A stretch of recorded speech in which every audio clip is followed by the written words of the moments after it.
when the WWE is paying you a boatload of money, Dominik doesn't need to be putting his girlfriend on there and engagement pictures, and Rhea Ripley doesn't need a husband, sleeping on her butt. Like, I don't. Their choices is something I just don't understand. What is going on, everybody? This is Dr. Chris Featherstone. I'm here for yet another episode of Writing with Russo. I'm here with the namesake himself. He is a former WCW World Heavyweight Champion. He is also a former WWE World, the world's greatest head writer. He's so flustered by that. Look. I'm mesmerized, man. I'm so mesmerized at those guns of steel, ladies and gentlemen. Vince Russo, how are you, my man? What's going on, Doc? Man, it's another day in paradise, my brother. Let's talk about Dominik Mysterio. Per order, let's talk about Dominik Mysterio and the Liv Morgan Kiss Her Around the World, Vince. I'll give you the floor already. Bro, you know what's so whacked about this? I don't know why, bro, but I was thinking about this today, probably because I saw Raju's notes. Mm-hmm. So I was really thinking about this today. Bro, here's the deal. Like, so, okay, the Kiss Heard Around the World, yada, yada, yada. Bro, then Rhea Ripley is going on social media with her husband, serenading him at a fast food restaurant. Yes. And I'm like, what are we doing? And the infamous, did you see the infamous pic that Buddy Murphy, Betty Matthews posted a few weeks ago of like him laying on her behind at the beach or something like that? Yeah. So that's going around too. I'm like, bro, if anything, that should have happened on Monday night. Then we should have got a response from Rhea Ripley on social media. But no, bro, we're getting Rhea Ripley singing to her husband. And that's why I say, Chris, I keep going back to, like, I just don't think any of this matters to them anymore. If that were Vince McMahon back in the day, bro, he would have been irate. There would have been fines. Rhea Ripley would have been in the doghouse. I just feel like there aren't any rules or regulations anymore. I feel like people just don't care. Do you think that they have loosen it up too much, that it's like they don't feel that they've it's kind of laissez-faire? I know that they have like a pretty respectful structure, but backstage it's so amazing with Triple H there. I'm hearing stuff from backstage of how amazing it is now, and so it seems like it's a bit of a pendulum effect, because it was so rigid with Vince that now they're so away from that it seems like it's a little bit too loose without still protecting the business. What do you think? I agree, Chris. I think that kind of hits it on the head there. Here's the word I think we're looking for. They're very comfortable. Yeah, they're very comfortable around Triple H. Bro, with Vince, you've heard all of them say it. They were walking on eggshells. And you know what, bro? I'm sorry. If you're relaxed, what is it, laissez-faire attitude backstage compared to one of walking on eggshells and every single thing matters, and I've got to make sure I'm on top of my game because Vince is watching, and what is Vince going to think? I'm sorry, bro. I think you are going to be more aware of your performance under the Vince regime. Yeah. I really do, because, bro, you got to understand, here's the big difference. Triple H was one of the boys for a long time. So, bro, when you got veterans there, like Randy Orton and Sheamus and CM Punk, Bro, they're looking at Hunter as one of the boys. He'll always be one of the boys to them. I mean, bro, it was no different. There was definitely, a difference between the way people reacted to Jeff Jarrett and the way people reacted to Dixie Carter. What one of them was one of the boys and the other wasn't.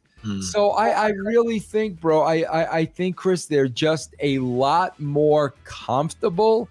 And I don't know if comfortable is best for business. That's a good point. When you're thinking of like an occupational psychology standpoint, synergy is very important as far as productivity. But at the same time, it's still a chain of command. There's still a respected chain of command that's there.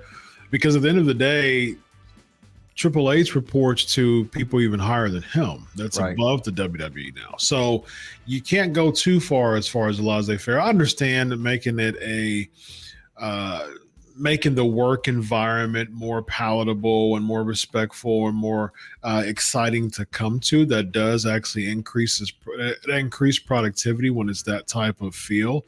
But at the same time, though, it's like there's just certain things that you should know better about. It's like, okay, so I don't have anything to do with you and Buddy Matthews and all of that.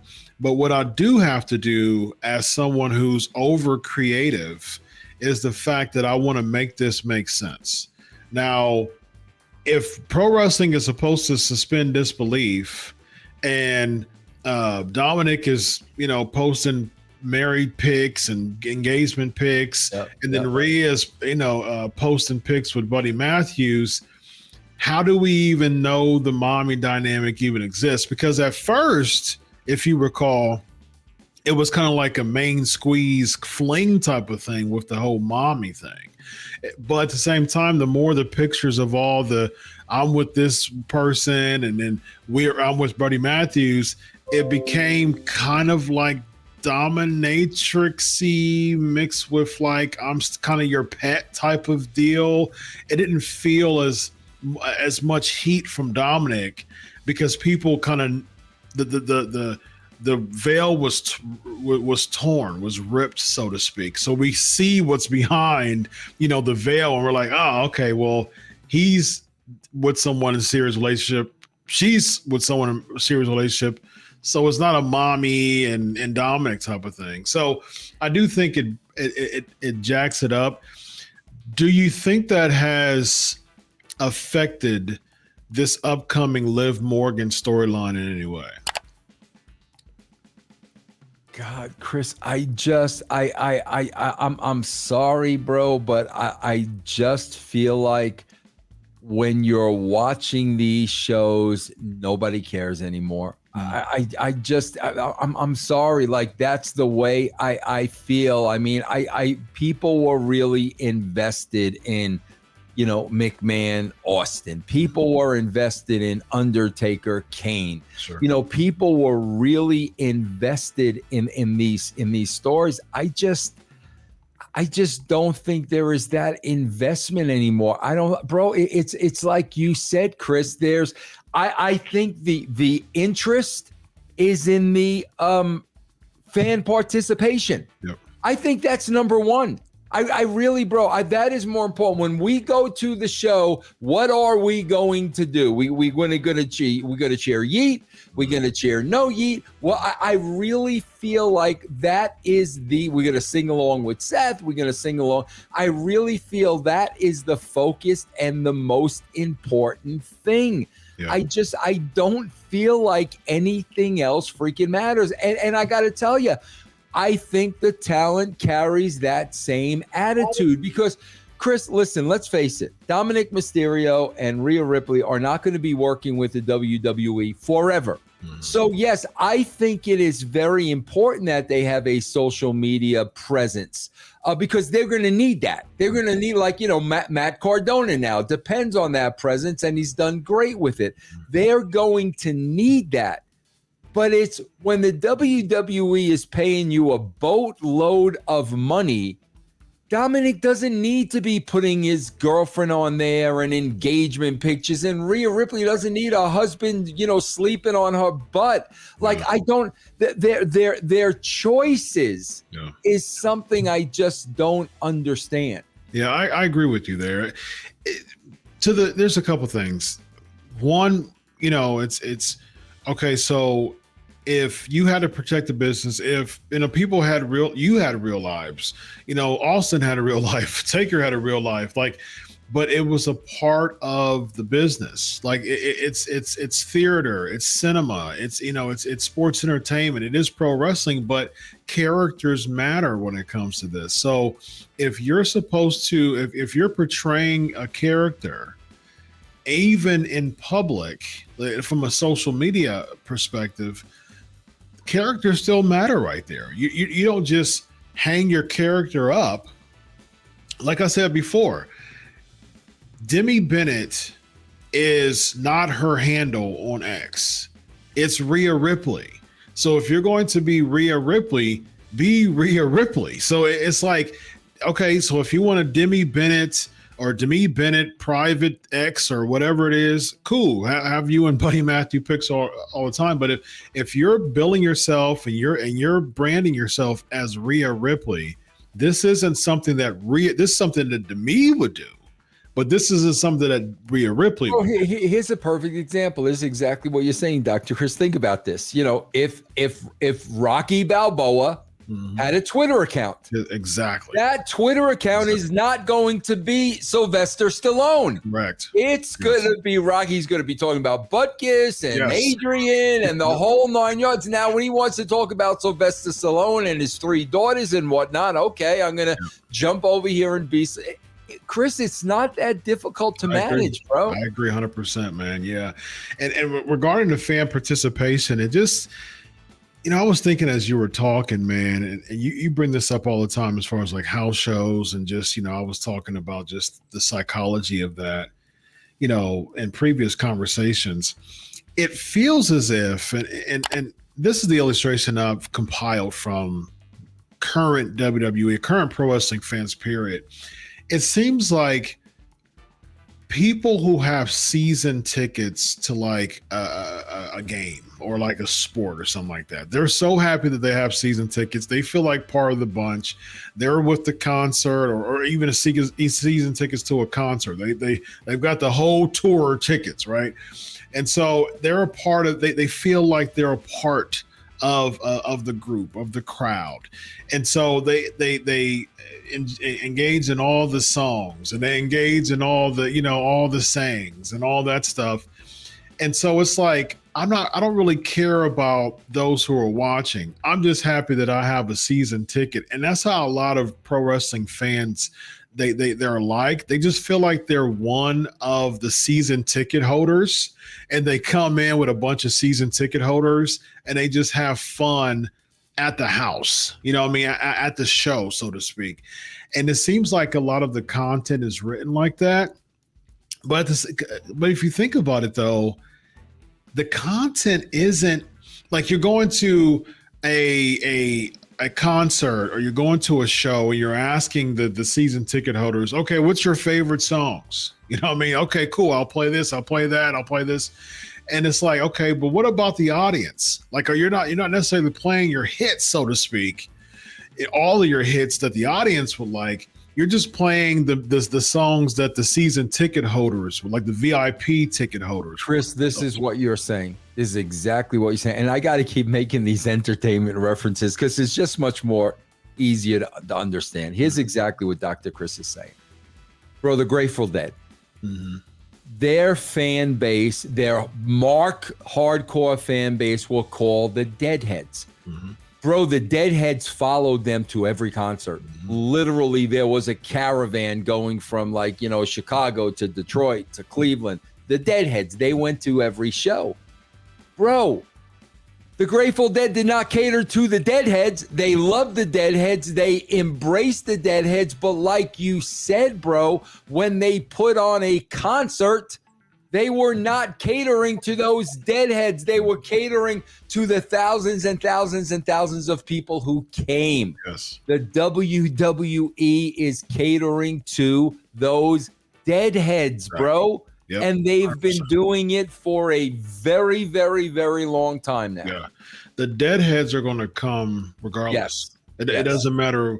They don't know what is on the lineup for the next tour. They don't know none of that. They just want the experience. Yep. And the Grateful Dead is so confident in themselves as a group that they're not going to cater to keep the deadheads.